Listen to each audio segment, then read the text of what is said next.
Hello. Hola.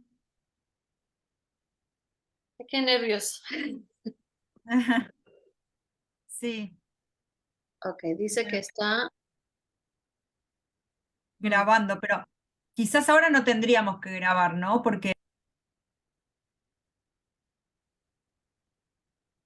Bueno, entonces, es un gusto abrir este evento, que es el segundo evento que hemos hecho el comité organizador de la región.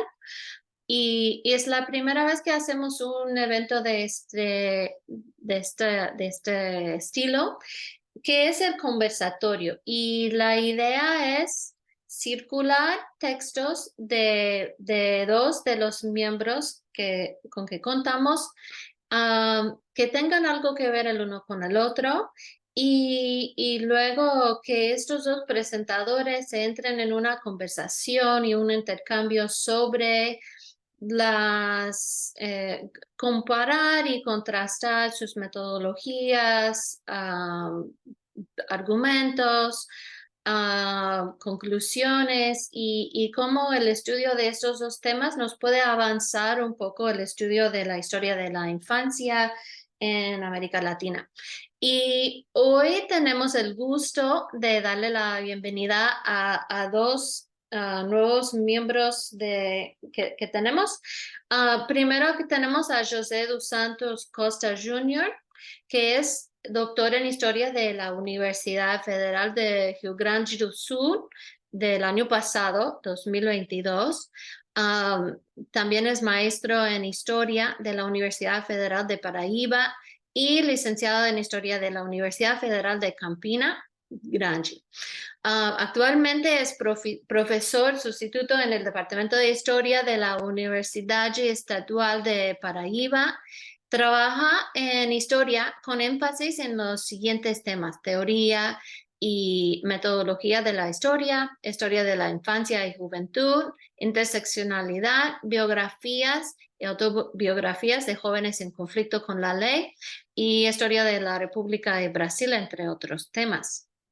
También le damos la bienvenida a Justo Planas, que es doctor en estudios latinoamericanos, ibéricos y latinos de la City University of New York. También es maestro en estudios latinoamericanos de la UNAM y licenciado en periodismo de la Universidad de La Habana. Actualmente es profesor de idiomas y literatura en Des Moines College en Nueva York, y sus trabajos abarcan las áreas de literatura y cine latinoamericano, estudios afro-latinoamericanos, estudios decoloniales y estudios caribeños, entre otros temas. Y nos llamó mucho la atención la comparación entre los trabajos de sus dos miembros de nuestra organización, porque los dos manejan temas de Quizá es un asunto de redacción de la dirección, pero representación realmente visual no va leyendo la tesis, es algo que te de la falta. La verdad es que infancia. no te lo dije cuando te Y, y bueno, trabajan diferentes épocas históricas, trabajan diferentes geografías en la región, pero también están avanzando unos argumentos que tienen mucho que nutrirse.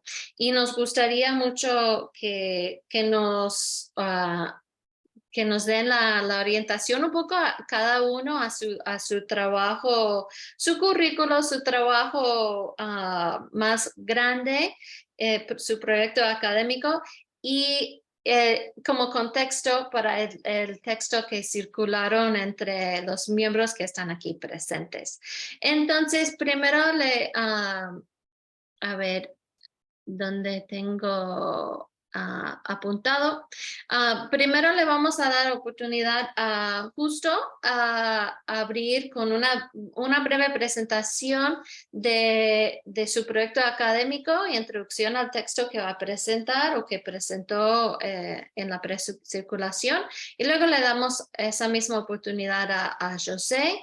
Y después los dos se van a entrar en una conversación de las observaciones que hicieron cada quien al trabajo ajeno, a manera de, no sé, una conversación, yo creo que orgánica, con unas preguntas, dudas y observaciones. Para cerrar, vamos a tener un espacio para la participación pública de todos que están aquí presentes entre nosotros. Así que podemos darle la palabra a Justo.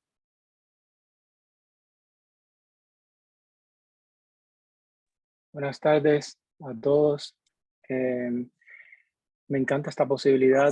Quiero agradecerles por haberme invitado a presentar sobre mi trabajo y haber conectado mi trabajo con el de José, que yo le encuentro mucha relación. Me emocionó mucho leer su investigación y ver cómo había resuelto algunos problemas con los que me había enfrentado yo en mi investigación también. Voy a hablar, o sea, en mi tesis de doctorado que se titula Nacido en Cuba, Imaginarios del Niño y la Patria, que defendí en 2021, estudia literatura, artes plásticas y medicina en el siglo XIX cubano. En Cuba, en ese momento pertenecía a España, formaba parte del Imperio Español. Era un país con esclavitud, al igual que Brasil, y esto muy tardío en el siglo XIX se abolió la esclavitud, y esto de alguna manera marca la representación de la infancia, la manera en que se representan a los niños que quedan fuera de ese concepto de infancia, algo que también de alguna manera José trabaja en el siglo XX brasileño. Entonces, uno de los elementos que yo trabajo en mi investigación es cómo a principios del siglo XVIII se elabora una suerte de ideal de infancia del cual quedan excluidos otros menores a los que se les niegue el tratamiento de niños, y particularmente mi tesis se enfoca en la representación del mataperros. El mataperros se conoce en el 19 en Cuba, es la manera en que se le conoce en el 19 en Cuba al niño callejero. Entonces, mi tesis abarca desde el 18 al 19, desde fines del 18 al 19, un tiempo de esclavitud, un tiempo también donde Cuba se afianza como productor de caña, se convierte en el primer exportador de caña del mundo, y la industria cañera, que se sostiene con labor de personas esclavizadas traídas del África, se convierte en el renglón principal y a partir del cual gira la cultura, la producción intelectual de la isla en el siglo XIX. También es un tiempo convulso porque es el momento en el que se forja la identidad cubana asociada a las guerras de independencia que comienzan en 1868. ¿Verdad? Entonces, la definición de lo cubano, que hay consenso que se produce a partir de 1868, va aparejada también con la definición del concepto de infancia, de lo que es un niño, la atribución de determinadas cualidades e imaginarios asociados a esta otredad humana. Entonces, mi tesis transita por todos estos periodos complejos que van de finales del 18 a finales del 19 y se ve como todos estos problemas, desde la industria cañera, las guerras de independencia, la definición de la nacionalidad, van influyendo y van interactuando con un concepto, con diferentes imaginarios de infancia. Y aquí pueden ver como ejemplo, por supuesto no puedo mencionar todo lo que estudié en mi tesis en cuanto al campo visual, pero sí de alguna manera pensé en invitarlos un poco a algunos cuestionamientos que yo me hacía. Aquí pueden ver de fondo la imagen principal que ven, es la vista de la Alameda de Paula, hecha por un visitante francés en 1830. La Alameda de Paula es una de las calles más transitadas de La Habana en ese periodo, y en esta representación de la Alameda de Paula de 1830 se puede ver la diversidad y la complejidad de la sociedad cubana de la época y de los habitantes que se encuentran en La Habana. Vemos caleceros, por ejemplo, que son mulatos libres, tenían su propio negocio de transporte. Vemos una mujer blanca que pasa sin compañía de un hombre por esta avenida. vemos vendedores afrodescendientes, ¿verdad? Y particularmente vendedoras afrodescendientes que también pueden ser libres o esclavizadas. Vemos un afrodescendiente descalzo de fondo, pero también vemos un afrodescendiente muy bien vestido a la moda europea. Vemos perros sin dueños, es decir, perros callejeros, y vemos también a los mataperros. Los mataperros van a ser estos niños que aparecen. Hay una cierta iconografía, una cierta manera de representar a los mataperros, a los niños callejeros. Generalmente son niños afrodescendientes, aparecen descalzos, aparecen sin compañía de adultos y haciéndole de alguna manera juego a su nombre, los dibujantes y pintores los representan cerca de un perro que también es callejero, que no tiene dueño. Esta va a ser más o menos la manera en que se significa visualmente la presencia del mataperros. Sin embargo, esta vista de la calle de Paula que ven no es la vista icónica que los historiadores utilizan para entender la Habana del siglo XIX. Por el contrario, la vista que se utiliza es esta que aparece aquí, que pueden ver aquí, que es de Federico Miale. Federico Miale es también francés y vivió más o menos, esta vista es de 1856, es decir, tiene unos 20 años más de diferencia con la vista que les mencioné inicialmente, pero es la misma calle. Federico Miale, a pesar de ser francés, es un pintor, es un litógrafo que es contratado en París por la Sociedad Cubana de Amigos del País, que es una sociedad de criollos, de hombres criollos blancos. Y el propósito esencial de traer a este hombre de París hacia La Habana, de hecho se envía a una comisión a contratarlo, es representar visualmente la isla, dejar constancia de la presencia de sujetos dentro de la isla y particularmente dentro de La Habana. La Sociedad Patriótica de Amigos del País estaba radicada en La Habana. Y a diferencia de la imagen inicial que les mostraba, como pueden ver, aparecen mujeres, aparecen perros, aparecen menores, pero todos ellos van acompañados de un hombre, van de la mano de un hombre blanco, ¿verdad? Entonces, de alguna manera, tenemos aquí la presencia de una lámina visual que ratifica la percepción, que complace la mirada de la élite criolla de La Habana. Y es una visión de La Habana que ha sido legitimada en el siglo XX, durante la República, durante la Revolución, por élites intelectuales dentro de la Universidad de La Habana, dentro de los otros campos, por historiadores. Es uno de los documentos, la obra de Miale en general es considerada el documento por excelencia visual de la primera mitad del siglo XIX en la isla. Mi investigación entonces, de alguna manera, intenta explicarse la ausencia de niños callejeros. Como pueden ver, no hay niños callejeros, ni perros callejeros tampoco. El perro que aparece tiene su dueño, ¿verdad? La ausencia de niños callejeros en la representación visual más icónica que tiene la primera mitad del siglo XIX cubano, y tratar de poner al niño callejero en los espacios donde más habitaba, y presentar la obra de Miale como una obra con vacíos, ¿verdad? Con vacíos conscientes que están hechos para mostrar una visión europeizada de La Habana, por supuesto de acuerdo a un también ideal de Europa.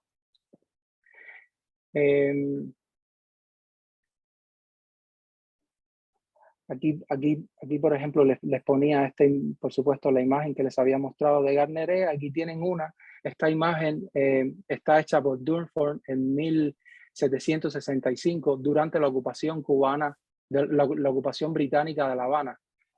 Cuando los ingleses ocuparon La Habana, este dibujante, Elias Durford, visita La Habana y hace también representaciones de niños callejeros. Es muy llamativo entonces que los dibujantes que visitan de imperios que compiten con el imperio español hacen énfasis en el niño callejero, por supuesto, para enfatizar la otredad habanera ¿verdad? Del salvajismo habanero, mientras que dibujantes que pertenecen, que forman parte del engranaje del criollo habanero, lo omiten.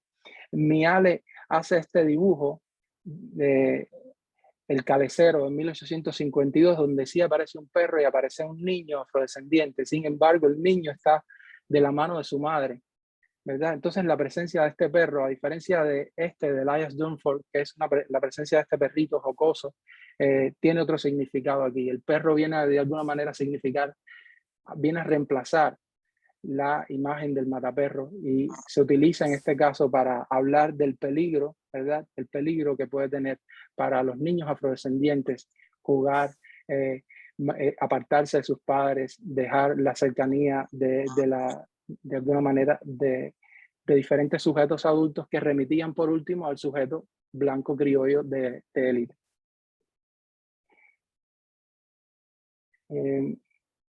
En la segunda parte de este capítulo que dedico a Miale, me divierto mucho viendo o describiendo cómo el esfuerzo que durante el siglo XX y durante el siglo XXI una serie de intelectuales ya durante la República hacen por deslegitimar una parodia que se hace, un plagio que se hace de las láminas de Miale en el mismo tiempo de Miale. Este plagio lo encarga un tendero español radicado en La Habana, en la misma época de Miale, y aparece siempre a color. El asunto es que durante el paso durante el 20, durante la segunda mitad del 19 y durante todo el 20, estos plagios se convierten en mucho más populares que los originales de Miale. Y digamos, los historiadores del arte, los historiadores, basan el argumento en que el color de alguna manera es mucho más llamativo que estas láminas originales que aparecen en blanco y negro. Sin embargo, yo defiendo en mi investigación que que estos plagiadores, que estas personas que se ocuparon de plagiar la obra de Miale, y lo hicieron desde Alemania, nunca estuvieron en Cuba, fueron los primeros intérpretes de la obra de Miale. Tuvieron la capacidad de distinguir esos elementos de conflicto que de alguna manera Miales introduce como pinceladas a lo largo de su obra y reproducirlos y expandirlos a lo largo de todo el plagio. Aquí pueden ver una lámina del original de Miale de El Paseo de Isabel II, con la Fuente de la India, que todavía aparece en La Habana, la pueden ver en La Habana Vieja. Y pueden ver cómo todo aparece muy ordenado, como en casi toda la obra de Miale.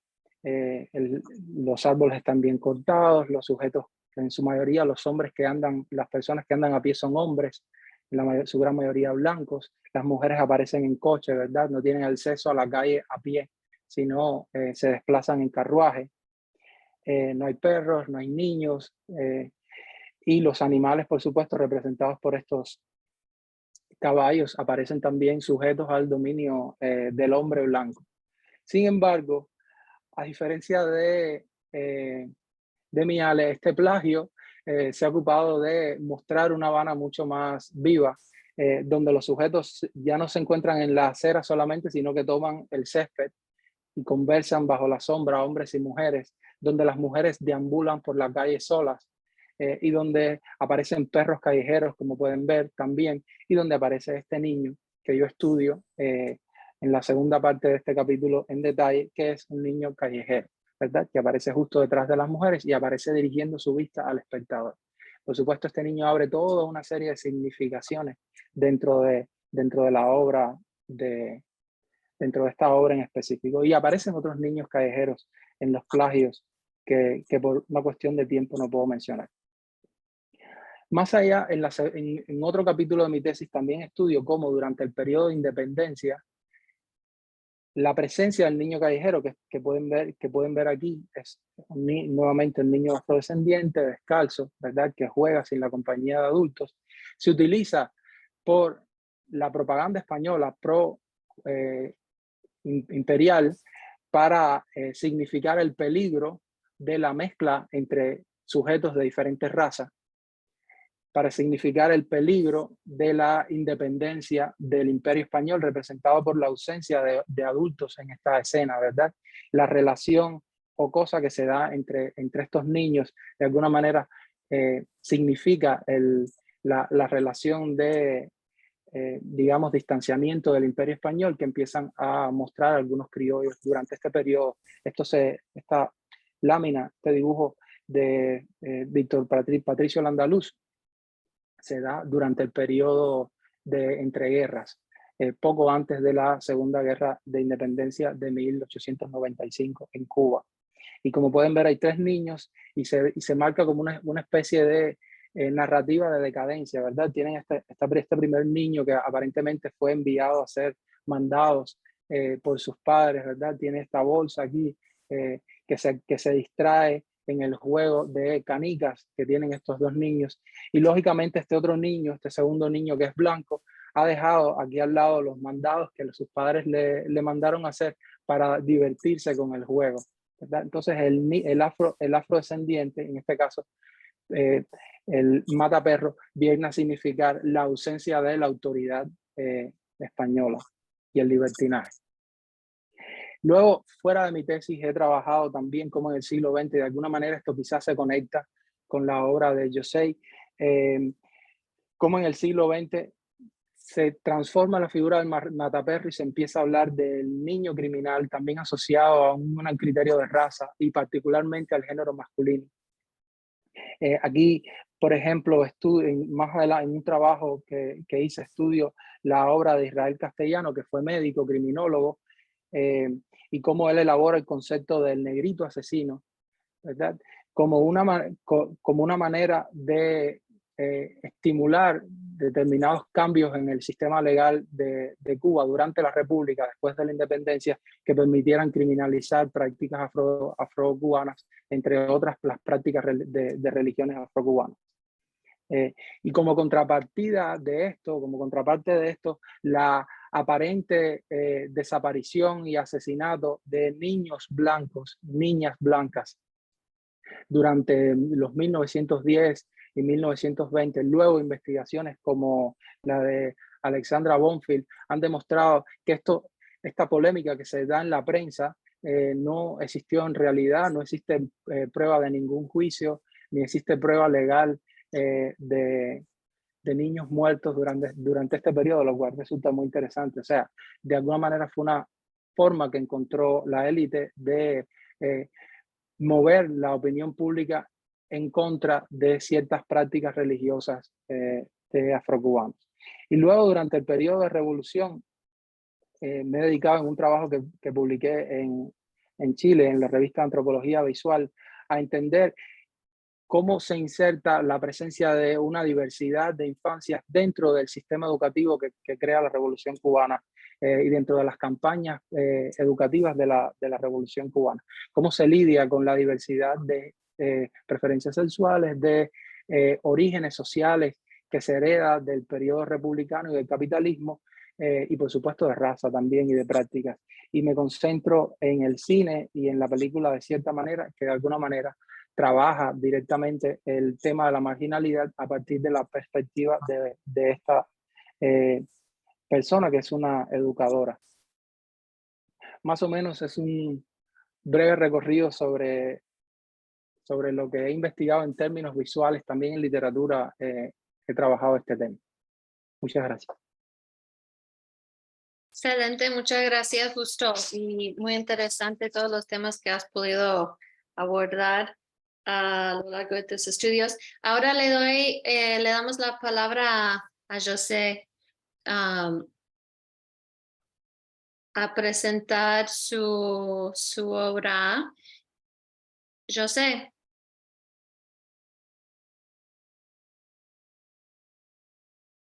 Yo no lo veo por acá. Bueno.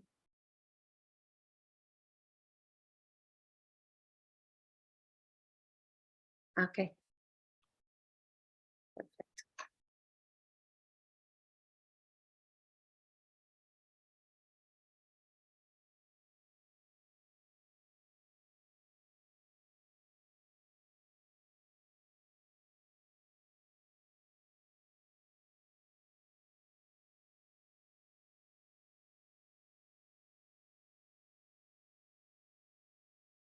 Vocês me escutam? O computador travou um pouquinho aqui na hora de abrir a tela para vocês.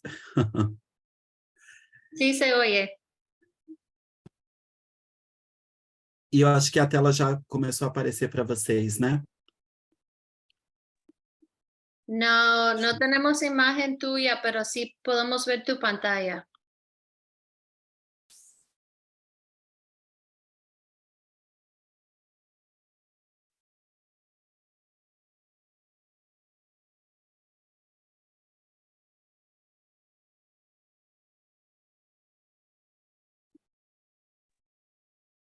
Adelante si quieres, porque te escuchamos.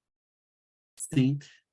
O meu computador travou um pouquinho aqui por essa razão que eu demorei aqui a projetar para vocês. Mas deixa eu tentar ampliar a tela. Mesmo sem ver meu rosto, depois eu ligo a câmera.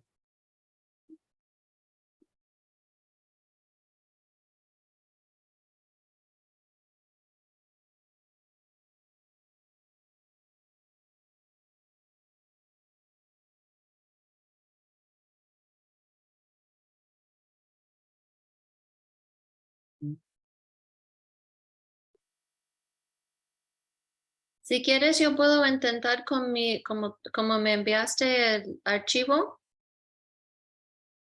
Aqui parece que está abrindo. É porque ele travou um pouquinho, a tela ficou totalmente preta. Eu consigo ver nas laterais os rostos de vocês, mas a minha imagem ainda não abriu.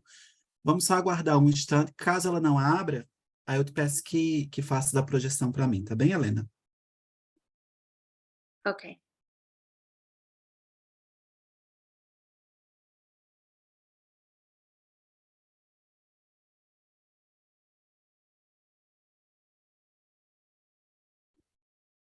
Acredito que agora abriu completamente para vocês, né? Sí. Gente, eu quero começar pedindo desculpas por essa falha técnica aqui. A tecnologia, às vezes, não nos ajuda. Na hora de começar, decide falhar. Mas agradecer imensamente a Real pelo convite, agradecer a Helena pela gentileza, ao colega Justus pela leitura, pelas questões que a gente já começou a trocar e pelo trabalho inspirador que ele fez e que já começou a me dar ideias para atividades, inclusive, do próximo semestre. A minha fala de hoje ela é breve, ela é um recorte de um trabalho mais amplo, obviamente, né, assim como o do Justo, que é a tese de doutorado, que eu defendi em 2021. E para esse momento aqui, eu sugeri esse título: Quando as imagens sentenciam o real, o rosto do menor infrator e o dispositivo da minoridade no Brasil. Ela é resultado da tese Mal-Estar na História da Infância, a invenção do menor infrator no Brasil contemporâneo, que é uma tese que tem como objetivo analisar como e em que condições de possibilidade tornou-se possível a invenção do menor infrator, cujo estatuto de sujeito foi definido conceitual e imageticamente na sociedade brasileira a partir da diferenciação com a imagem e o lugar da criança.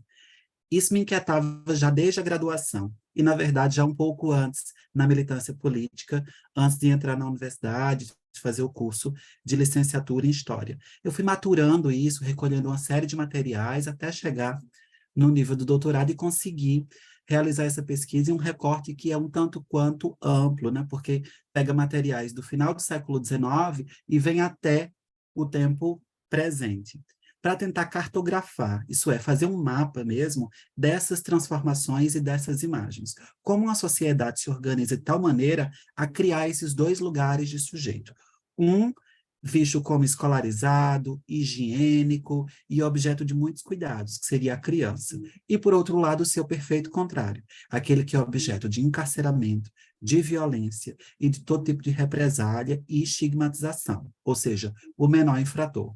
Então, nesse jogo de diferenciação, como que a sociedade brasileira articulou diferentes instituições, saberes, disciplinas científicas para poder fabricar essa diferença.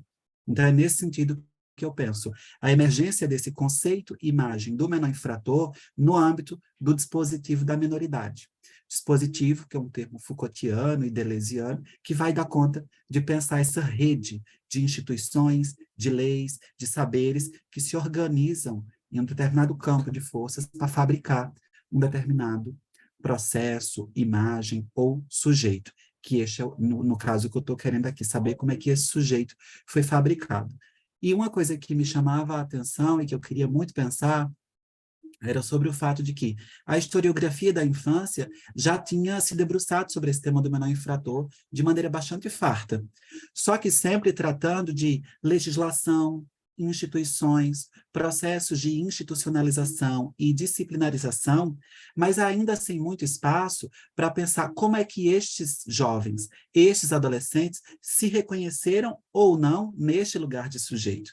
E ao se reconhecerem dessa maneira, que críticas elaboraram, que posicionamentos adotaram. Então, é nesse sentido que a tese articula esses dois âmbitos, tanto processos sociais e institucionais que visaram instituir uma identidade e capturar esses indivíduos a partir desse estigma e da produção dessa diferença, como também os processos de subjetivação que esses jovens viveram e que os fizeram, ora se reconhecerem como menores, ora tensionarem, questionarem essa própria categoria.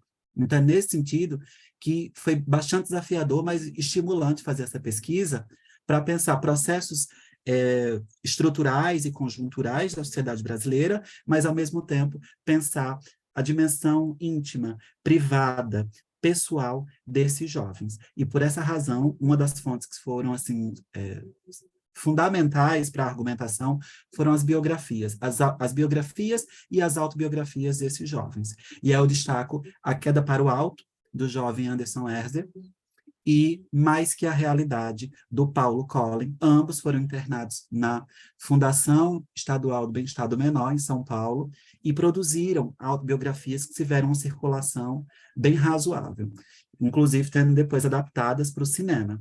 E, por outro lado, biografias produzidas por jornalistas, por militantes, tratando das vidas desses jovens, com recortes, com entrevistas, com as falas desses jovens ali também.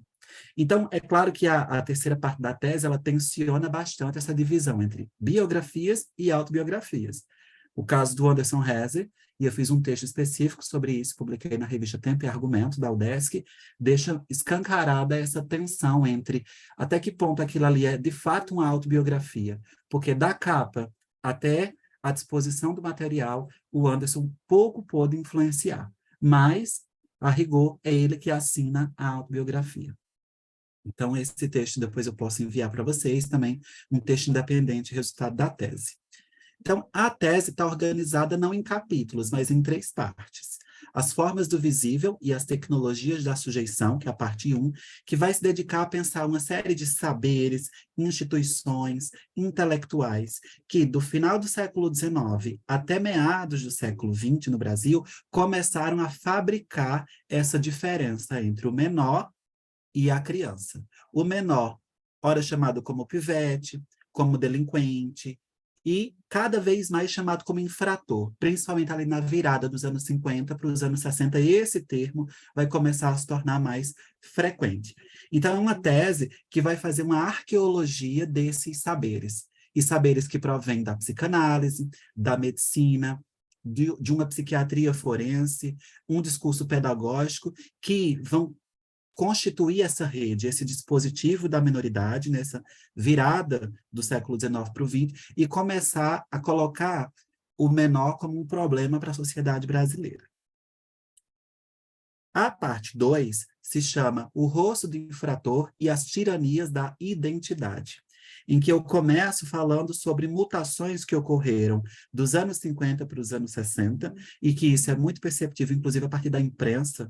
Quando a imprensa brasileira ela se profissionaliza, ela passa a ter uma série de recursos gráficos, visuais, que antes ela não tinha, e aí o rosto do menor, que antes não aparecia tanto, porque esses saberes do século XIX e começo do XX, os livros circulavam, os jornais circulavam, mas ainda não havia tantas possibilidades visuais, imagéticas, né? Cinematograficamente também não. Então, essa parte 2, eu tensiono essa identidade.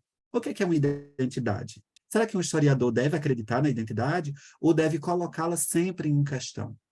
Quais foram os processos violentos, de subjugação e de dominação que fizeram com que a identidade do menor infrator fosse visibilizada pela imprensa, pelos periódicos, pelo cinema, por diferentes saberes, mas, ao mesmo tempo, certos jovens institucionalizados, perseguidos pela polícia, se reconhecessem.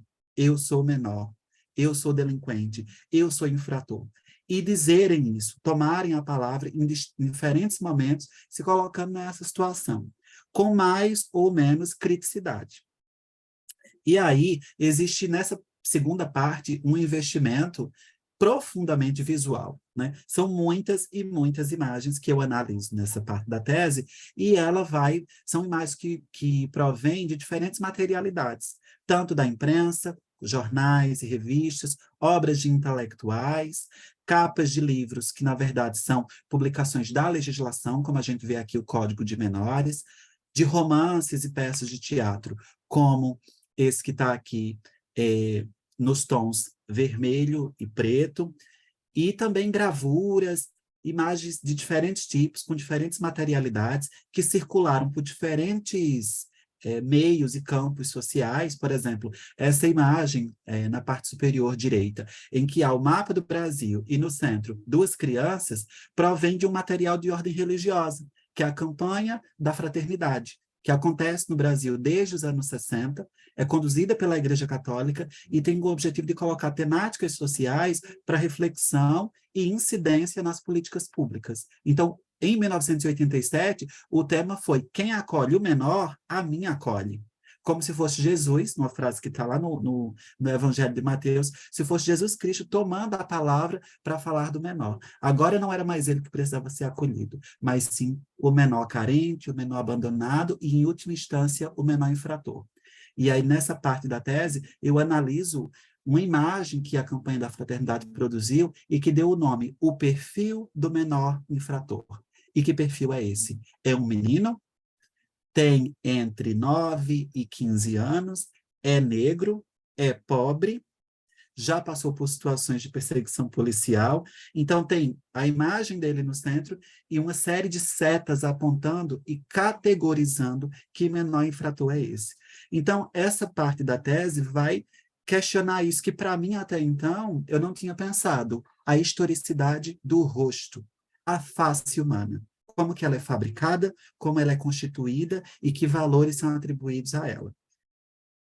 Seguindo um pouco aqui, já vamos em 11 minutos, uma tese é uma das partes mais fortes da tese. Eu acho que a minha tese, ela traz elementos muito violentos, porque o tema do menor infrator tem muito a ver com a violência do Estado brasileiro, com o encarceramento, com a violência policial. Então, há uma sequência de imagens nessa segunda parte da tese que mexem com as nossas emoções, eu acredito. Mexeram com as minhas ao escrever e analisá-las, mas também com os leitores que até o momento já chegaram e comentaram comigo. Então, aqui nós temos, da esquerda para a direita, uma cena do filme Eles Não Usam Black Tie, de 1980, que é um jovem negro, não tem nome nesse filme, e que ele é assassinado pela polícia. É um filme que não trata da questão do menor infrator, trata da luta de classes, do papel dos trabalhadores numa revolução proletária no Brasil, mas a questão do menor infrator entra de maneira significativa em um quadro-sequência extremamente violento. E é muito sintomático que esse filme resulta de uma peça com o mesmo título, Eles Não Usam Black Tie, e que na peça de teatro não existe a questão do menor infrator, e não existe essa sequência em que um jovem negro é assassinado. Mas no cinema, o diretor fez questão de colocar isso. E aí eu faço uma análise sobre essa questão. A segunda cena, que ela é também muito forte, é um corpo de um jovem que foi assassinado, foi retirado da FEBEM, era um jovem institucionalizado, e foi assassinado também pela polícia. É o corpo de fumaça no filme Pichote, A Lei do Mais Fraco, de Hector Babenco, um filme que teve uma grande circulação nacional e internacional, foi premiado, muito elogiado nos Estados Unidos, na França, nesse período, e deu muito reconhecimento para Hector Babenco, que depois produziu filmes muito famosos, também tocando em temáticas sociais, né? Exemplo de Carandiru. E o último quadro aqui, à direita, nós temos que eu dei um título provocativo para fazer pensar. Pietà profanada é uma cena que me remeteu à imagem clássica da Pietà, mas para mostrar uma situação absolutamente distinta. Dois jovens, no contexto de internação da FEBEM, também nesse filme Pichote, a Lei do Mais Fraco, um jovem negro que é serviciado e assassinado pelos agentes institucionais, e Lilica, que é uma jovem travesti. E aí eu fiz um texto, inclusive, especificamente sobre o caso Lilica, para demonstrar como gênero e sexualidade se combinam dentro do contexto da FEBEM para oprimir duplamente uma pessoa como ela. Porque, além de ser menor infrator, era alguém que tinha questionado ou rompido os padrões de gênero e sexualidade vigentes. Então, além de sofrer violência institucional, sofre violência dos outros, entre aspas, menores que com ela partilham aquele espaço. Então, essa é uma das cenas mais emblemáticas, porque é, ao mesmo tempo, uma cena de violência institucional e uma cena que dá para a gente mapear essas outras diferenças que vão se combinando e se interseccionando na invenção do menor infrator. A terceira e última parte da tese se intitula As figuras da resistência e os aparelhos de captura. Se eu havia dito para vocês no comecinho que havia um interesse meu de mostrar como a invenção do menor infrator ela é resultado de processos institucionais, jurídicos e científicos, mas também de processos de subjetivação, em que esses jovens tomaram a palavra, aqui isso aparece de maneira bastante significativa, em que eu tive o objetivo de trazer um conjunto de resistências que se desenhou na sociedade brasileira para desmontar e para deslegitimar o dispositivo da minoridade. E aí, do ponto de vista das resistências micropolíticas, eu trago essas autobiografias, as rebeliões que aconteceram na Fundação Estadual do Bem-Estar do Menor, em São Paulo. E do ponto de vista das resistências macropolíticas, eu vou mapeando os movimentos que surgiram e as estratégias institucionais da sociedade civil que foram se desenhando para desmontar, pelo menos do ponto de vista conceitual e jurídico, a invenção desse conceito e imagem do menor infrator. E aí, por isso que nessa parte da tese há um grande espaço para o debate sobre a Assembleia Nacional Constituinte, que criou a atual Constituição brasileira, e que foi aberta em fevereiro de 1987, encerrada em outubro de 1988, a Igreja Católica, através da Conferência Nacional dos Bispos do Brasil, o Movimento Nacional de Meninos e Meninas de Rua, enfim, um canteiro de resistências que a sociedade civil montou para tensionar e para questionar essa imagem e esse conceito que diziam muito sobre uma sociedade violenta, reacionária e pouco tolerante e apta a lidar com as múltiplas infâncias e juventudes. E aqui tem duas imagens, o cartoon do Enfio sobre a Constituinte e uma foto que registra, né, a quantidade de jovens, de crianças que participaram da Assembleia Nacional Constituinte, que está no acervo da Câmara dos Deputados, que essas crianças aqui foram levadas através do Movimento Nacional de Meninos e Meninas de Rua, que surge no Brasil em meados dos anos 80, que existe até hoje e que tem uma grande ingerência, tanto do ponto de vista da organização política e social, como também da incidência nas políticas públicas brasileiras voltadas para esse segmento. E aí, aqui, eu tenho indicações, recortes do texto que eu sugeri a leitura aqui para todos e todas, que foi o epílogo, né, da forma infância ao devir criança, mostrando como infância é uma forma, é uma normalização, é um conceito, é uma imagem idealizada no Ocidente e que vai criando um determinado lugar para esse sujeito. Enquanto o menor parece ser, ao mesmo tempo, uma contradição, uma fuga dessa forma hegemônica do conceito de infância, e que justamente por ser fuga, por ser subterfúgio, por ser outra experiência, foi objeto de policiamento, de encarceramento e de violência por parte do Estado brasileiro, da imprensa brasileira, por diferentes organismos dessa sociedade. Então, a tese, eu acho que ela problematiza e tensiona o fato de que, por fim, a invenção do menor infrator no Brasil não se deve a efeitos necessários da legislação menorista sobre as crianças. Não se deve necessariamente a uma atuação ditatorial do Estado sobre as crianças e adolescentes, mas como uma sociedade lida mal com a multiplicidade e com a diferença que constitui o ser criança e o ser jovem neste país. E aí, nesse sentido, amplos canteiros da sociedade são tensionados e são questionados naquilo que eles fizeram ou naquilo que eles deixaram de fazer. Tá bom? Então, basicamente é isso. Outras questões, a partir do que o Justo havia me proposto, a gente pode conversar no debate, porque eu já estourei um pouquinho aqui, são 18 minutos, e eu peço desculpas, tá bem, Helena? Muito obrigado. Muchas gracias. Ahora queremos abrir un poco la sesión al intercambio entre Justo y José, las observaciones que se tienen. Y no sé si quieres, Justo, abrir con una de tus preguntas o observaciones y luego lo podemos tomar de manera orgánica, la forma en que ustedes quieran intercambiar. Oh, perdón. Sí, yo preparé algunas preguntas para José. Quiero decir que me encantó tu presentación. También aclara muchas cosas que tenía en mente en relación con tu investigación y me llamó particularmente la atención eso que mencionabas de darle voz a los propios niños en relación con la narrativa que se ha escrito en relación con ellos, ¿verdad? No hacer historias sobre las instituciones, sobre lo que otros dicen de ellos, sino buscar la voz, la autoidentificación, autodefinición de esos niños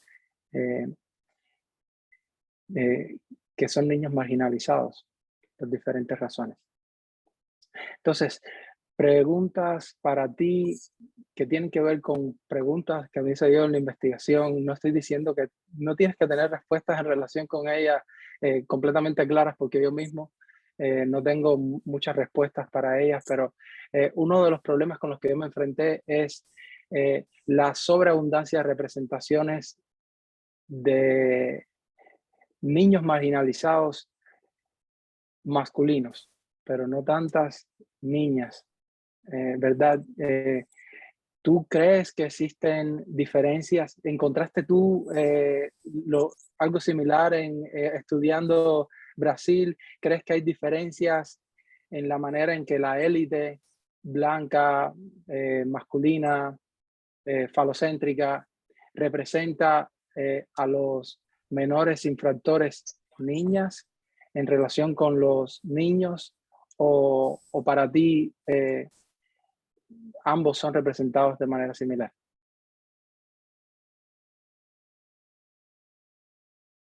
Eu acho que existem dois problemas.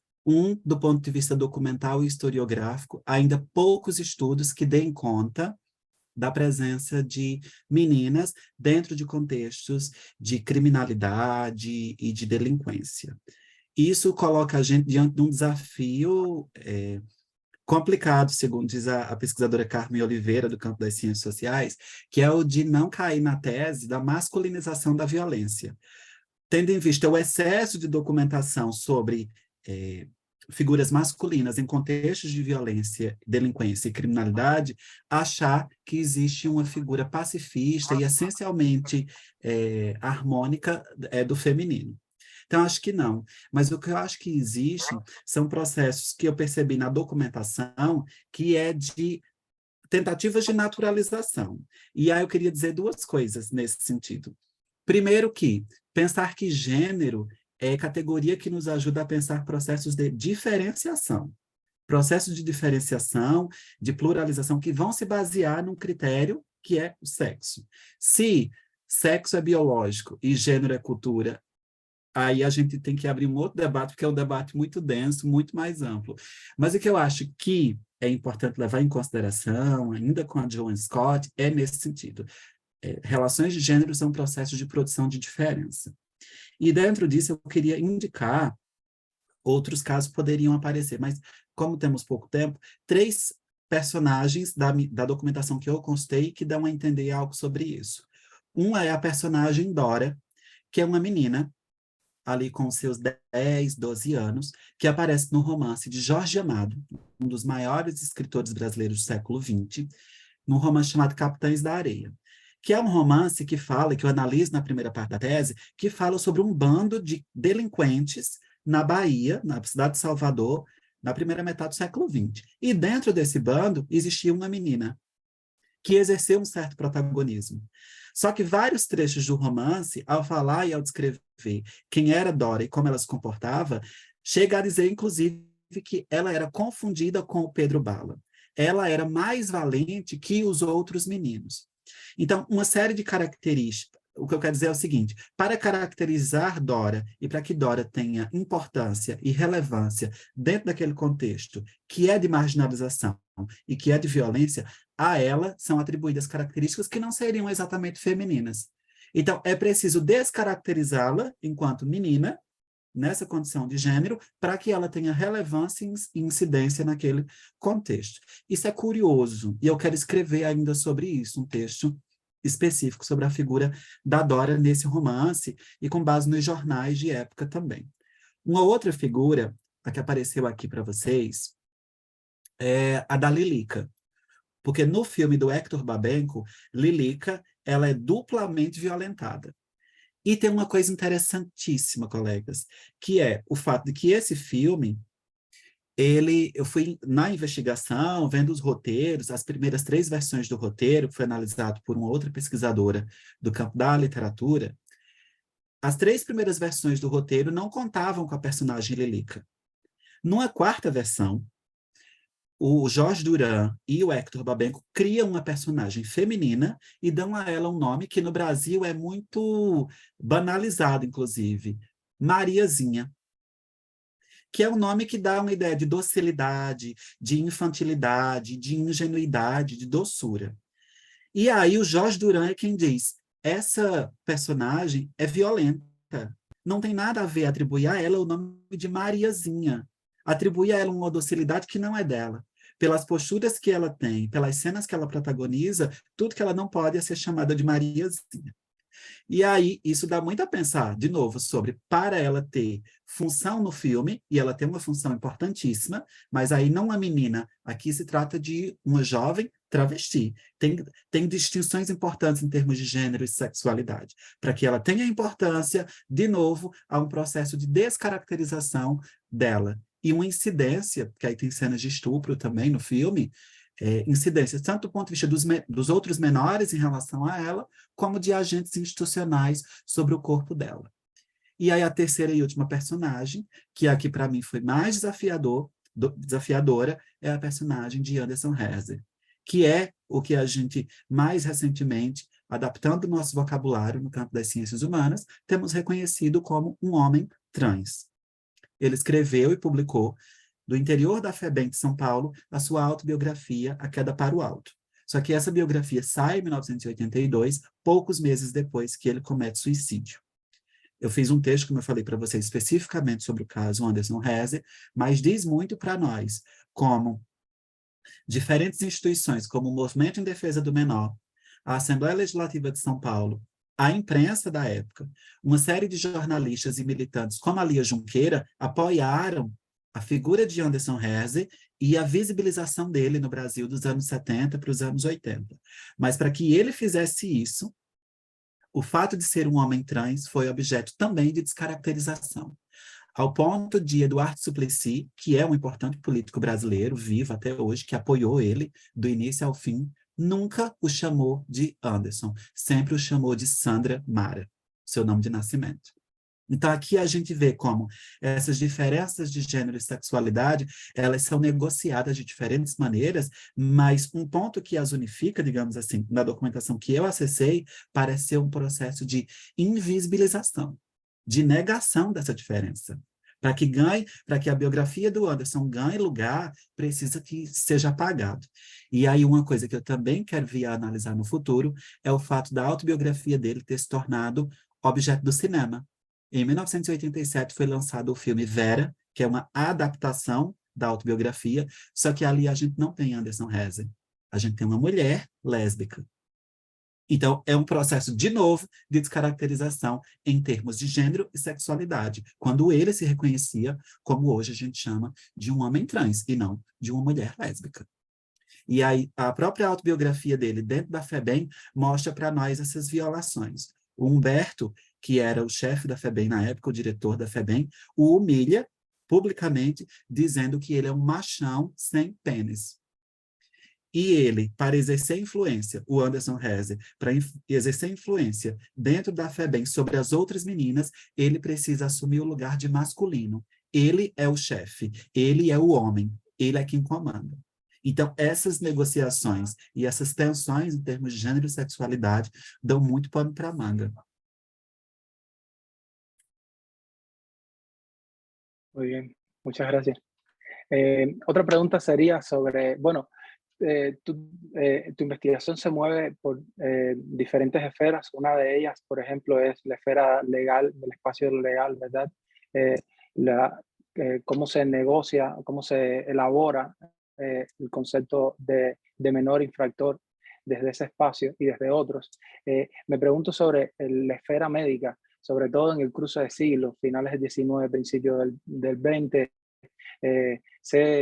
Bueno, en buena medida porque lo tuve que investigar en mi tesis y en Cuba la medicina hoy y 2 siglos atrás tiene un espacio muy importante como organizadora de la sociedad. Pero me pregunto si en Brasil, cómo funcionó este fenómeno a la hora de elaborar conceptos sobre otredades infantiles, pensando en el movimiento eugenésico, por ejemplo, que en Brasil tengo entendido que fue bastante fuerte, fue de los primeros países latinoamericanos que deben tener su propio movimiento eugenésico. ¿Cómo funciona el campo de la medicina? ¿Qué presencia tiene el campo de la medicina en la creación de una otredad infantil? A medicina, eu penso que ela tem ela exerce uma função central dentro do dispositivo da minoridade, mas ela só consegue exercer esse poder central na medida em que ela vai se misturar a outros discursos que, em tese, não seriam discursos médicos, como, por exemplo, o discurso da psicanálise, o discurso do serviço social, da assistência social, a literatura, ou seja, outras práticas discursivas que, em tese, não se dizem médicas, assumem enunciados médicos, eu quero dizer. E eu demonstraria isso com a cena, uma das cenas que eu mais gostei de escrever e analisar na tese, que é a cena, de novo, o romance do Capitães da Areia, né, do Jorge Amado, em que o Pedro Bala, que é o protagonista, ele é pego pela polícia e é levado para o delegado. E quando chega no delegado, ele diz para o seu funcionário que, se você tivesse lido Cesare Lombroso, você o reconheceria como um criminoso nato.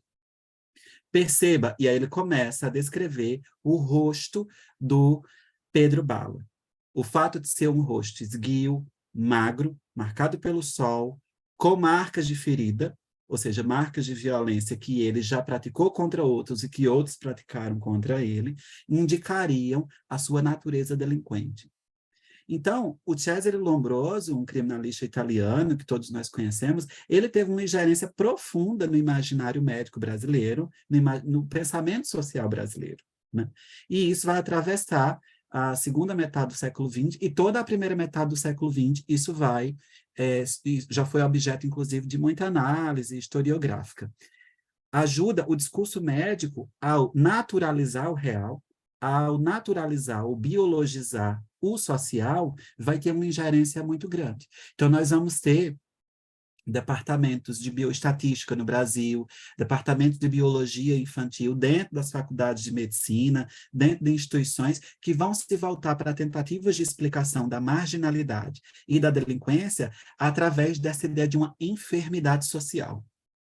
Então, tem um conjunto de elementos aqui que são de ordem de um certo funcionalismo também. É pensar a sociedade como um organismo e que, para esse organismo funcione, se tem uma certa ordem.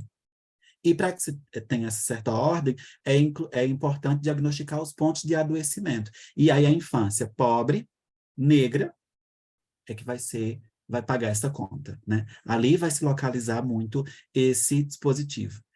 E aí é interessante, eu fiquei lembrando de cenas como, por exemplo, uma tese de doutorado no campo das ciências sociais que muito me marcou e me impressionou, que se chama Sociologia da Maldade e Maldade da Sociologia, Arqueologia do Bandido, em que analisa o discurso médico no Brasil, cruzado com o discurso do direito, de outros campos científicos, para mostrar como é que foi fabricado no imaginário essa ideia de um bandido. E aí, ao fazer também essa arqueologia dos saberes, o autor traz, o sociólogo Edmundo Gaudêncio, traz o caso da Guerra de Canudos no Brasil, que é um dos episódios mais violentos da história brasileira, e ali a figura de Antônio Conselheiro, que foi um dos protagonistas dessa revolta, e que foi morto, teve o seu crânio levado para a Faculdade de Medicina da Bahia e analisado por anos a fio como exemplo, por assim dizer, do que é um bandido, do que é um criminoso. Então, essa fisiologia, esse desenho craniométrico, corporal, tentando indiciar as marcas do crime e da delinquência, ocorreu e eu arrisco dizer, continua acontecendo. Sabe? Pelos eventos que vou, pelos intercâmbios que tenho, pelas aulas que ministro, pelas pessoas com quem converso de outras áreas, fico percebendo aqui e ali, conversando com profissionais de segurança pública, por exemplo, como essas imagens elas ainda são muito fortes. Então, existem caracteres visíveis, identificáveis corporalmente e facialmente, que indiciam uma postura criminosa. Então, eu diria isso, o discurso médico tem uma força muito grande dentro do dispositivo da minoridade, mas não de forma isolada, somente na medida em que ele vai se misturar com outros discursos. E aí, na primeira parte da tese, eu analiso a literatura, psicanálise, o serviço social, com o Vicente Piragibe, e é impressionante que em todos tem o discurso jurídico também vai ter uma força muito grande no Brasil, e eu falo sobre os antecedentes do Código de Menores de 1927, é importante dizer que em todos esses autores que eu analiso na parte 1, o discurso médico vai aparecer. Seja citando autores locais, em menor medida, seja citando autores estrangeiros, notadamente da França e da Inglaterra, o discurso médico vai ter uma importância para dizer o que é a delinquência e como ela é resultado de uma degenerescência, ou seja, de um processo que é de enfraquecimento da raça. É esse processo de enfraquecimento da raça que resulta em uma postura delinquencial. Ou seja, é a narrativa do horror, né? É a narrativa desse racismo estrutural que vai se justificando no Brasil durante muito tempo com verniz de ciência. Ahora nos gustaría darle la oportunidad a José a hacerle una pregunta o una observación a Justo. Primeiro, eu queria dizer que eu adorei ler o texto do Justo, porque eu sou apaixonado por imagens há muito tempo. Para mim, foi sempre desafiador trabalhar com as imagens.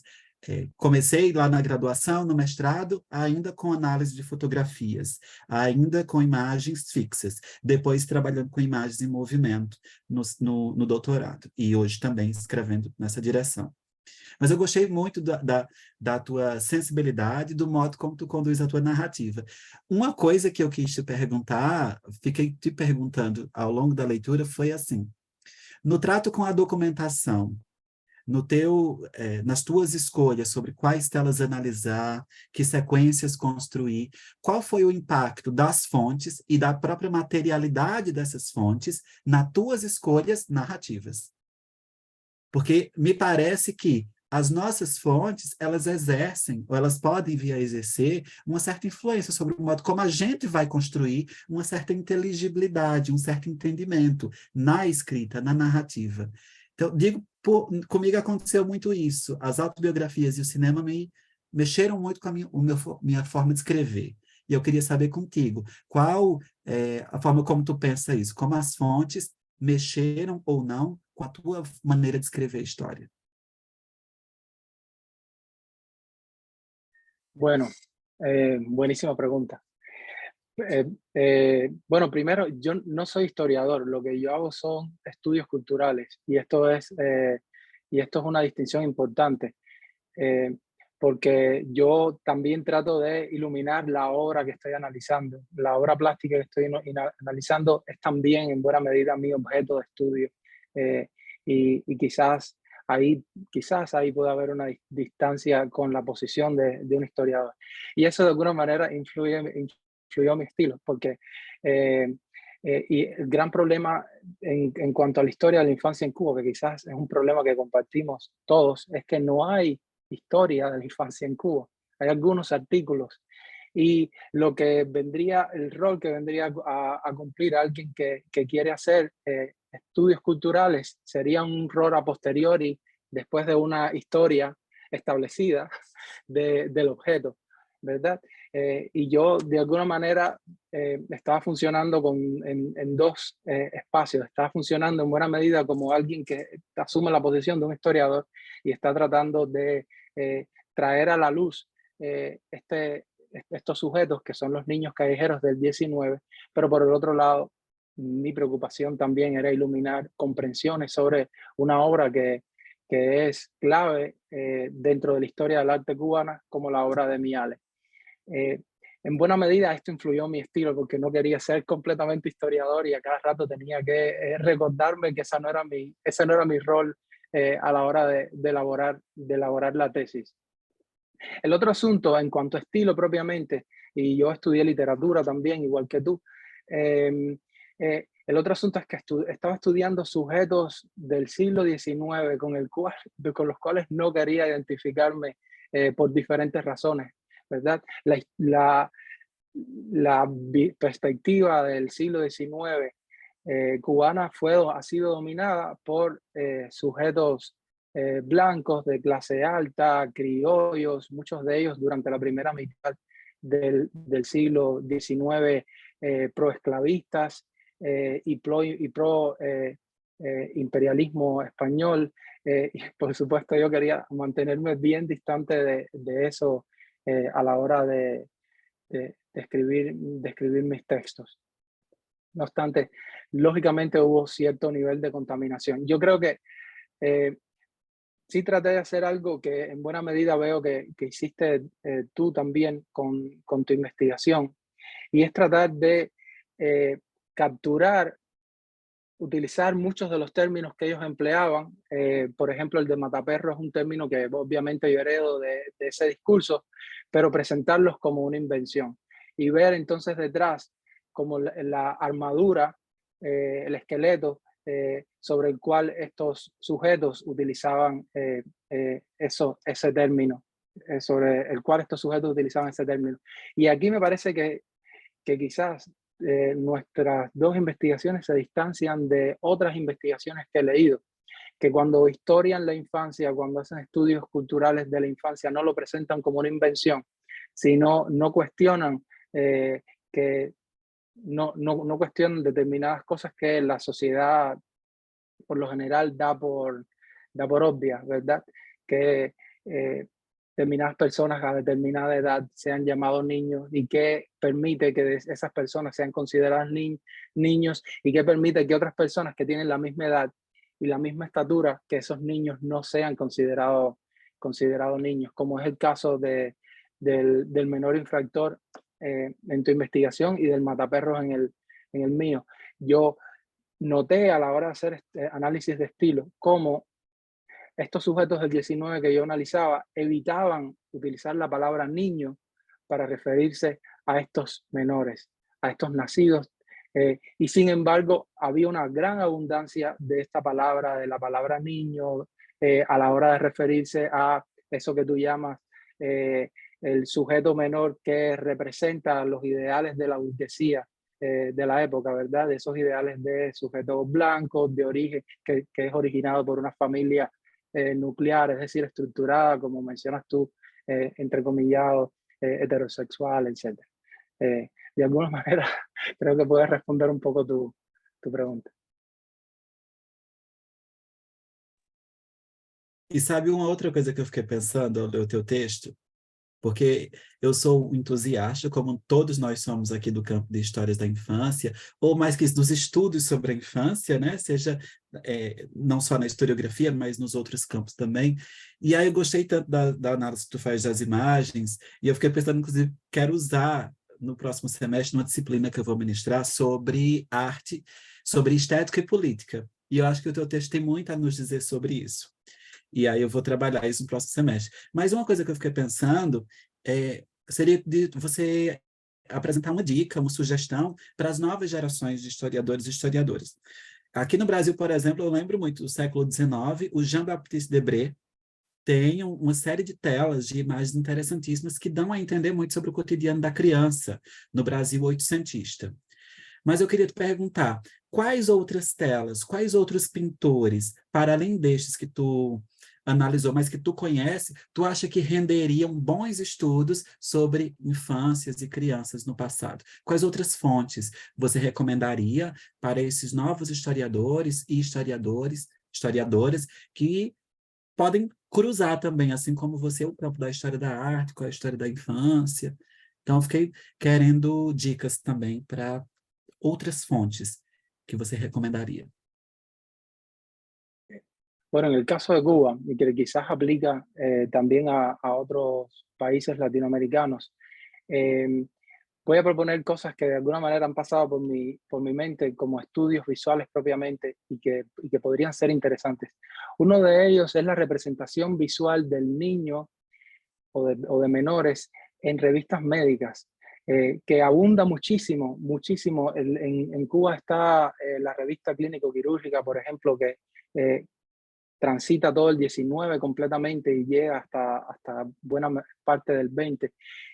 Cómo se representa visualmente el niño enfermo, el niño que tiene algún tipo de discapacidad mental, el niño en términos raciales también. Todas estas imágenes, de alguna manera, el niño muerto también que aparece.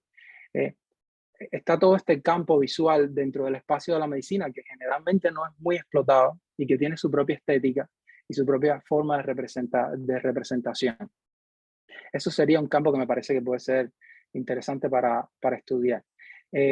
Otro campo que me parece interesante también y que de alguna manera Philippe Arié lo menciona en su libro clásico, ¿verdad?, de la familia en el antiguo régimen, es la utilización de cuerpos infantiles en los cementerios. Cuba, La Habana tiene un hermoso cementerio, el cementerio de Colón, donde aparecen desde el 19 hasta el 20 determinados ángeles, determinadas figuras infantilizadas para representar la muerte, para representar determinados sujetos. ¿Por qué? ¿Cuáles son los atributos de género, por ejemplo, que se le adjudican? ¿Cómo existen diferencias entre el 19 y el 20 en cuanto a esta representación, etcétera? Eso me parece que puede ser otro campo interesante. Y por otro lado, hay una serie de caricaturas políticas y con Elena conversábamos esto en la primera reunión a la que asistí, en la cual nuestras naciones han sido infantilizadas por determinados propósitos, ¿verdad? Entonces, nuevamente, el cuerpo del niño es utilizado aquí ya obviamente como una metáfora para significar determinadas jerarquías internacionales, determinadas jerarquías raciales, etc. Y se utilizó como metáfora de Cuba en la caricatura política estadounidense, y se utilizó también, se reapropió también en Cuba para representar determinados grupos sociales, ¿verdad? Generalmente afrodescendientes que son convertidos en niños. En las guerras de independencia, Víctor Patricio Landaluz, que mostré unos de sus dibujos, a la hora de hablar de los independentistas, del sentimiento independentista, y lo usaba a partir de una caricatura humorista, transformaba a estos sujetos cubanos pro-independentistas en niños afrodescendientes, ¿verdad? Y era su manera de burlarse de ellos, convertirlos en dos otredades importantes dentro de la isla, ¿verdad? Convertirlos en niños, convertirlos en afrodescendientes. Eso me parece que puede ser otro campo, un poco desdibujando el sujeto real, ¿verdad? Y pensando un poco más en la infancia como una invención, como una metáfora. Tenemos una pregunta del público. Si Paula, ¿quieres hacerle una pregunta? Sí, cómo no. En primer lugar, agradecerles a José y a Justo que hayan aceptado esta invitación y bueno, y formar parte de nuestro primer conversatorio. Justamente la idea era esto, entablar un diálogo, generar interés, y también es una manera de conocernos entre los miembros de REIAL, que somos muchos, pero a veces no nos conocemos y no conocemos nuestras investigaciones. En ese sentido, yo estaba pensando que, bueno, perdón, Justo dice, no, yo no soy historiador. Bueno, no sé, ¿qué es ser historiador? ¿No? Porque no es estar haciendo estadísticas, ni fuentes aburridas, ¿no? Al contrario, justamente creo que nos nutrimos todos de imágenes, yo me considero muy historiadora, y sin embargo, trabajo revistas infantiles e imágenes, ¿no? Y bueno, entonces, bueno, de ahí me convoca muchísimo las dos investigaciones, ¿no? Pero bueno, y también, digo, aquí en la REIAL tenemos mucha gente que está trabajando también en un campo que está muy avanzado, depende de los países, ¿no? Sin duda, pero que está también en construcción, porque todo el tiempo aparecen preguntas nuevas, miradas nuevas sobre bueno, objetos que quizás son viejos o ya tienen muchos años, los niños minorizados, niños menores, niños delincuentes, niñas también, ¿no? Y bueno, y en ese sentido yo quería hacer quizás dos observaciones, que si pueden contestarlas o no. Para José, un poco tomando la pregunta de Justo a José sobre las niñas, yo me preguntaba si quizás las niñas infractoras o aquellas niñas delincuentes no estaban relacionadas con la maternidad y el aborto, por ejemplo, ¿no? Niñas que abortaban o niñas que, bueno, ¿no? que estaban en ese lugar cuál era, o sea, la maternidad, ¿no? Y quizás si no estaba, las infractoras no tenían, o infractoras o delincuentes no estaban relacionadas con el aborto. Y para Justo es una observación de una hermosa fuente que mostraste, esa en donde, que era un detalle, en donde estaba el niño tomado de las faldas de su madre en la calle, que hiciste una observación muy interesante en relación al peligro de abandonar a la madre y estaba el perro al lado, y atrás, de fondo, apareció una prostituta, ¿verdad? Y no, sobre la ventana, digo, entonces a mí, con esa imagen, nomás digo, uy, ¿quién es esa mujer? ¿Será que el niño en la infancia está acorralada por dos? Bueno, claro, no sabía quién era, pero como estaba como en una ventana, hablando con alguien de la calle, bueno, no sé, pensé que podía llegar a ser algo de eso. Bueno, esas eran las preguntas y si podían profundizar un poquito sobre eso.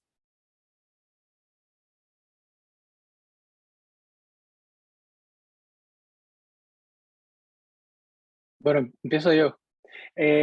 No, la muchacha que está detrás, es una señorita de casa. A cierta hora del día, en el siglo XIX, las señoritas de casa las sacaban las ponían detrás de rejas y los caballeros pasaban a verlas. Entonces había cierto ritual en relación con eso. Pero es muy triste, ¿verdad? Que las mujeres, Miale por lo general hace esto. Él representa una ciudad muy ordenada donde todo está en su sitio, donde todos los sujetos están en su sitio, la muchacha en su casa, por supuesto, detrás de las rejas, enrejada, el caballero domina la calle, el hombre blanco domina la calle, la mujer afrodescendiente es vendedora y está en la calle comprándole al otro vendedor, ¿verdad? Y luego pone pequeñas pinceladas digamos, dramáticas que por lo general aparecen en los márgenes de sus pinturas, que de alguna manera crean balance con toda esa ciudad equilibrada y que crean conflicto. Y en este caso viene a ser el perro. Ese perro callejero es probablemente uno de los pocos elementos de conflicto que viene a tener esta pintura. Y y este es uno de los elementos que hacen mi trabajo, que me agrada hacer de mi trabajo. Esto es una obra muy estudiada, pero habiendo analizado el mataperros, los niños callejeros eran muy abundantes en el siglo XIX en Cuba, y hay alguna bibliografía que lo prueba así. Sin embargo, no se estudian en el 20, apenas se estudian en el 20 y el 21, apenas se conoce sobre estos niños. Pero cuando Miale hace esta obra, está pensando en el comprador cubano, el comprador habanero, ¿verdad? Y ese perrito callejero lo que simboliza es el niño callejero. Aparece ahí representando una ausencia, ¿verdad? Representando la ausencia del niño callejero, que inmediatamente un sujeto de la época era capaz de reconocer. Pero todo lo demás está muy equilibrado. Todos los sujetos ocupan el espacio de acuerdo a las expectativas de la Habana ideal que tenía esa élite masculina y criolla y blanca. Y perdón, ya que estamos contigo, una pregunta. ¿Y el éxito de esas copias tan coloridas, ¿no?, que eran las otras, sería porque parecían más desordenadas? Parecían más desordenadas también, ¿no? En el visual, así verlo en una pantalla de lejos, parecía como que era una ciudad como, bueno, más alegre, más divertida, ¿no? Y que se venía, y quizás hasta se venía un poco encima, sobre representada la fuente como más grande, ¿no? ¿Será quizás también parte del éxito ese desorden, o aparente, por lo menos para mí? Esa es mi premisa, esa es mi tesis también. Pero todo el siglo XX y en parte del XXI, los historiadores del arte y los historiadores cubanos han ido muy en contra de estos plagios, no solamente porque es un plagio, lógicamente, sino porque las personas que hicieron estos plagios no fueron a Cuba, ¿verdad?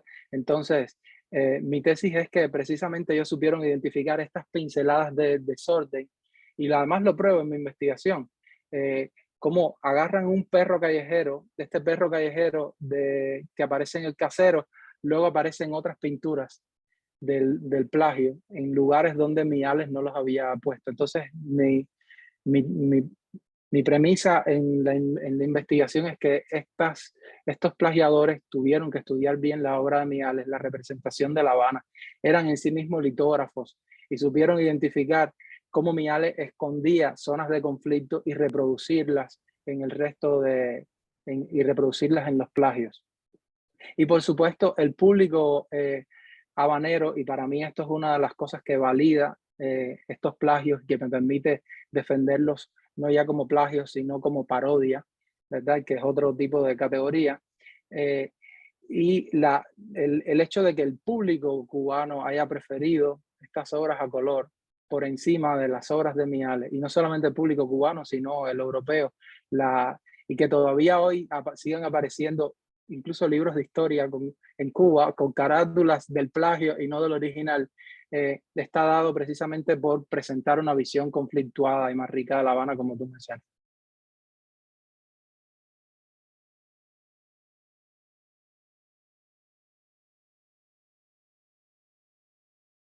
Paula, acho que eu posso, Helena, posso tentar responder a questão da Paula? Você me deixou pensando aqui, e aí eu olhei aqui para o lado para a estante e encontrei um livro que fala um pouco sobre isso. Daqui a pouco eu falo o nome, o título dele. Mas são questões que eu quero pensar daqui para frente, sabe, Paula? Essas diferenças de gênero e sexualidade me inquietam bastante, me chamam muita atenção. Porque a relação entre meninas, mulheres, maternidade e infração se repete na documentação. Dora, de novo lá, Capitães da Areia. Dora tem uma presença muito grande no grupo sob a regra de que ela não fique com ninguém. Ela não pode se relacionar sexualmente com ninguém. O fato dela se apaixonar por Pedro e ele por ela é quase que uma infração dentro do grupo de infratores. Eles não poderiam fazer aquilo. Ela deveria conservar a virgindade, porque ela é uma espécie de mãezinha de todos os outros. Então, essa coisa me parece que dá pano para manga. Aí, corta para uma outra cena que me veio aleatoriamente, de um filme muito forte e que me chama muita atenção, que se chama Anjos do Sol. É um filme brasileiro dos anos 90, que fala sobre o sequestro e exploração sexual de crianças na região da Amazônia. E ali também as meninas, elas vão ser muito vistas a partir dessa relação corpo, sexo, gravidez, maternidade negada, maternidade adiada, digamos assim, uma trajetória feminina interrompida. Me parece que se trata muito disso também, né? Na medida em que elas são sequestradas e usadas para a prostituição, isso romperia com um ciclo natural, que seria do destino, da maternidade, a experiência da maternagem, e assim por diante. Fiquei pensando sobre esse filme. Um outro material, a autobiografia do Anderson Hesse, me parece falar muito, e daria uma bela análise psicanalítica, sobre o familismo. Porque dentro da FEBEM, o Anderson Hesse vai exercer uma função de liderança por duas razões. Artisticamente, porque ele vai escrever peças de teatro, vai compor poesias, e isso vai ganhar notoriedade em São Paulo, ao ponto do diretor da FEBEM querer roubar os materiais dele e publicar independentemente para mostrar o sucesso da atuação da FEBEM e na institucionalização do menor. E é por conta disso que o Eduardo Suplicy e a Lia Junqueira decidem ficar sob a responsabilidade deles, a guarda do Anderson Hesse, e aí eles apoiam a publicação independente dos textos do Anderson. A condição que foi dada foi a seguinte: para que os seus poemas sejam publicados e conhecidos, você precisa tomar a palavra e falar da sua história. Ele não queria falar da vida dele, ele queria ser reconhecido como escritor, mas essa é uma condição para a obra dele ser publicada. Mas aí dentro da FEBEM, ele, ao transicionar, ao romper as fronteiras de gênero, ele passa a ser o pai. Do ponto de vista do gestor da instituição, ele é um machão sem pênis. Mas do ponto de vista das outras meninas, ele é o pai. A outra menina que se torna namorada dele vai ser a mãe. E as demais vão ser as filhas. Então, existe uma reprodução de algo que é uma estrutura social mais ampla dentro daquele microcosmo institucional, que eu acho que dá muito o que pensar ainda e que ainda não foi analisado pormenorizadamente, sabe? Uma outra coisa que me deixa pensando sobre isso, e aí tem a ver com os meus interesses futuros, é o estudo das biografias e autobiografias de jovens infratores, considerados infratores. E aí começa a aparecer uma série de mulheres, de meninas, jovens, que tomaram a palavra e escreveram. E uma delas é a Eliane Maciel. Fez uma autobiografia no começo dos anos 80, que depois se transformou em filme, com o mesmo título, Com Licença, Eu Vou à Luta. E por que ela é considerada, sob algum aspecto, infratora? Quais são as leis que ela está infringindo? É a lei da maternidade. É a lei, digamos assim, invisível das relações de gênero, que coloca o masculino como detentor do seu corpo. A autobiografia da Eliane não é de alguém que cometeu crimes, violência, que passou por um processo de marginalização. É alguém que vai às instituições judiciais recorrer pelo direito ao seu próprio corpo, pelo direito a decidir sobre sua própria vida. E aí, Paula, entra uma discussão forte sobre aborto, direitos reprodutivos, direito ao próprio corpo. E essa autobiografia da Eliane me dá coisas a pensar. Então, eu quero construir caminhos para pensar sobre isso no futuro. E do ponto de vista da relação entre meninas e criminalidade, tem um estudo da Eleonora Zicari, da Universidade de Brasília, que se chama Justiça e Gênero, uma história da justiça de menores em Brasília, dos anos 1960 a 1990. Eu posso colocar essa referência no e-mail e mandar para a Helena, e ela compartilha com todos vocês, porque aí quem tiver interesse depois, eu posso até digitalizar e mandar para vocês, porque é um dos poucos estudos no Brasil, dentro da história e ciências sociais, que se debruçou a pensar sobre isso. As meninas dentro do contexto de criminalidade e institucionalização. Acho que essa é uma agenda de pesquisa, é algo que quero crer que tende a crescer mais com as próximas investigações. Na antropologia também tem algumas coisas que têm surgido. Muchas gracias. Yo quería Yo tengo otras preguntas que quisiera extender este evento para 2 horas más, haciendo preguntas sobre la relación del Estado en relación a la construcción de la infancia y también, claro, la infantilización de los varios sujetos y naciones y muchos temas que me llegan a la mente. Y creo que a todos aquí, ¿no? Y vamos a seguir pensando en lo que los 2 trabajos leídos juntos nos han inspirado en todas las investigaciones de las historias y culturas de la representación de la infancia que los 2 tan bondadosamente nos han presentado con sus trabajos tan bien desarrollados. Yo quería pedirles a los 2, a Justo y a José, si quieren compartir los textos completos de sus tesis o trabajos publicados.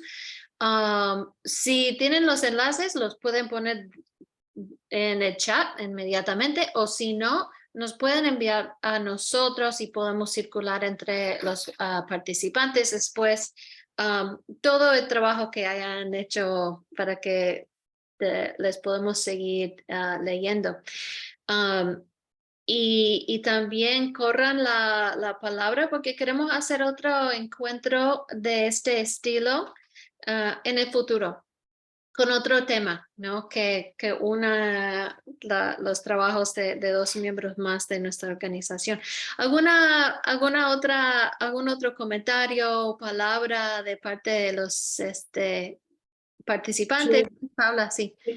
Sí, puede ser. Es solo en realidad una pregunta, comentario que no necesita ser respondida, pero digo, quizás tampoco lo hayas pensado justo para vos. Los 2 trabajos me parecieron súper interesantes. Debo confesar que los pude leer a las apuradas, no pude prestarle la suficiente atención a la lectura porque no tenía tiempo. Pero justo hay algo que me pregunto, primero si lo pensaste, y si no lo pensaste, si puede ser pensado, ¿no? Digamos, en alguna medida. Y acá sí me interesa tu formación en estudios culturales, a mí particularmente. Vos decís, bueno, vos mostrás en el trabajo y terminaste un poco tu exposición contando cómo, digamos, la fotografía, o por lo menos uno de los discursos es el discurso fotográfico, mostrando cómo la fotografía expresa, muestra o vehiculiza de alguna manera esos cambios en determinados sentidos acerca de estos niños mataperros o estos niños callejeros, ¿no? Yo me preguntaba también si es posible pensar a la fotografía como un instrumento que motorizó también cambios en esos sentidos, ¿no? Digo, pensando en el diferente estatuto de la fotografía o el estatus de la fotografía con respecto al régimen visual pictórico, por ejemplo, ¿no? Digamos, esta idea sobre todo en las primeras décadas, los primeros fines del siglo XIX y principios del siglo XX, ¿no? Digamos, pensándolo como esta idea de que, como dato objetivo de la verdad, que recoge básicamente la expresión como fuente objetiva, ¿no? No sé si lo pensaste más allá, pero sí puede ser pensado de esa manera, la fotografía como de alguna manera, digamos, siendo también parte, digamos, herramienta en la construcción o en la transformación de esos sentidos acerca de la infancia, de esta infancia o de estos niños callejeros. Y una más, no me voy, capaz que me lo perdí en algún momento, capaz que ya lo plantearon, pero digo, no, digamos, estos regímenes pictóricos, más allá de que vos destacás muy bien, muy interesante esta idea de orden, ¿no? Digamos, de cómo aparece el orden y sobre todo en su función normativizadora en ese sentido de estas pinturas, no hay niñas en la calle, ¿no?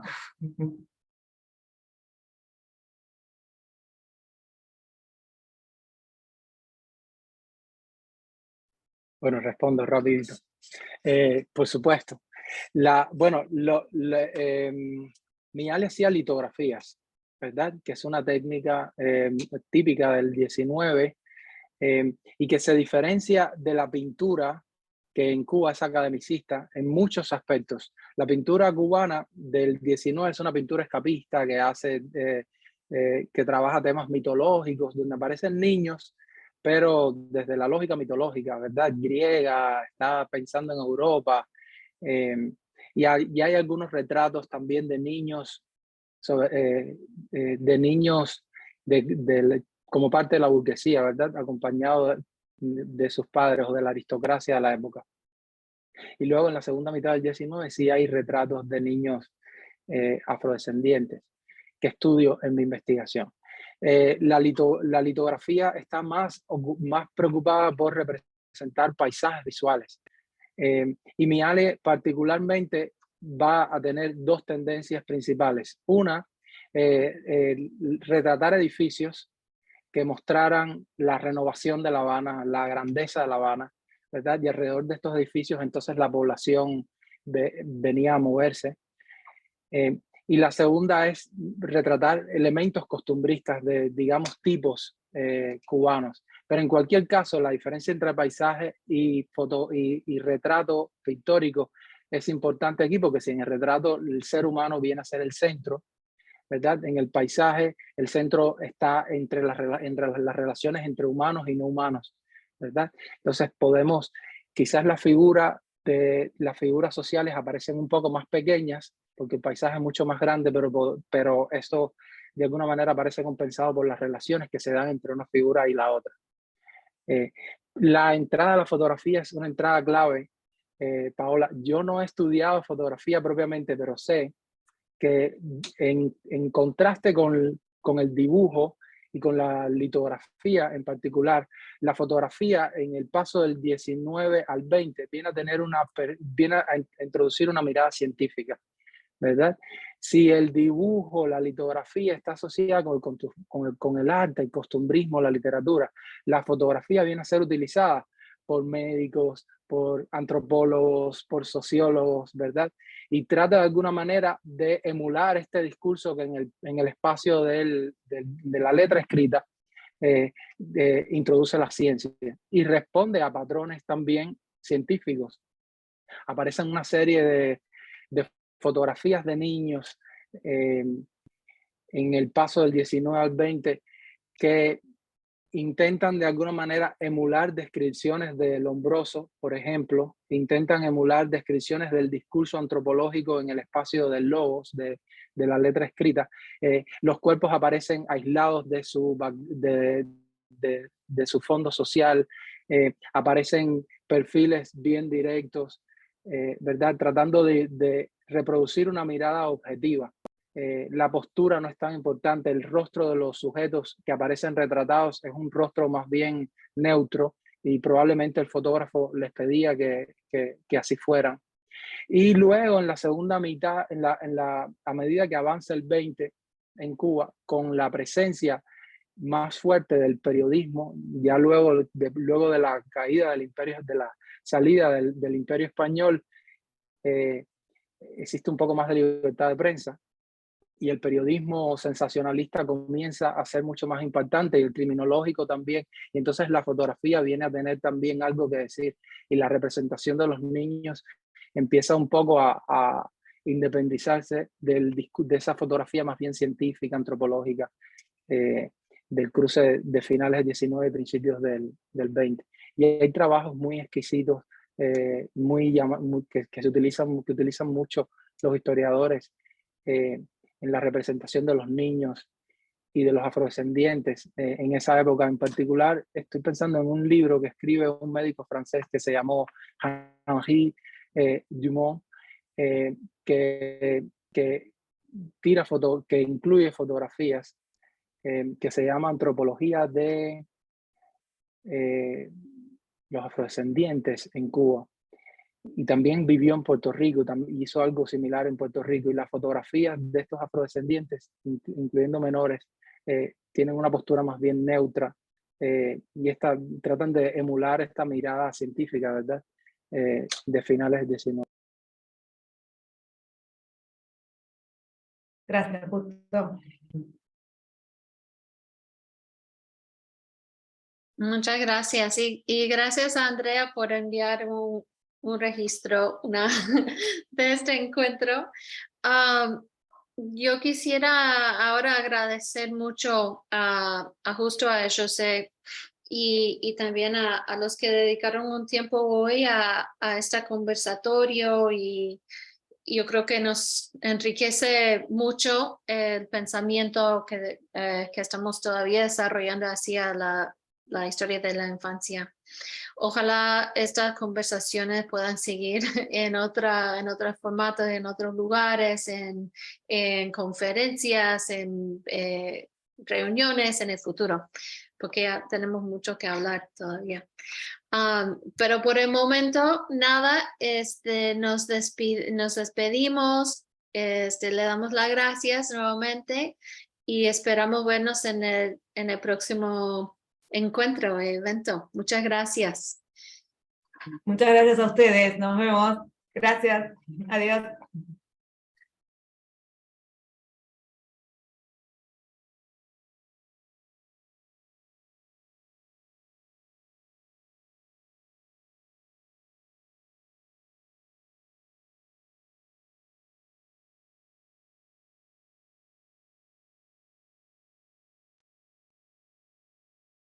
Bueno, Quedó chicas. grabado, ¿verdad? Y lo vamos a subir al YouTube.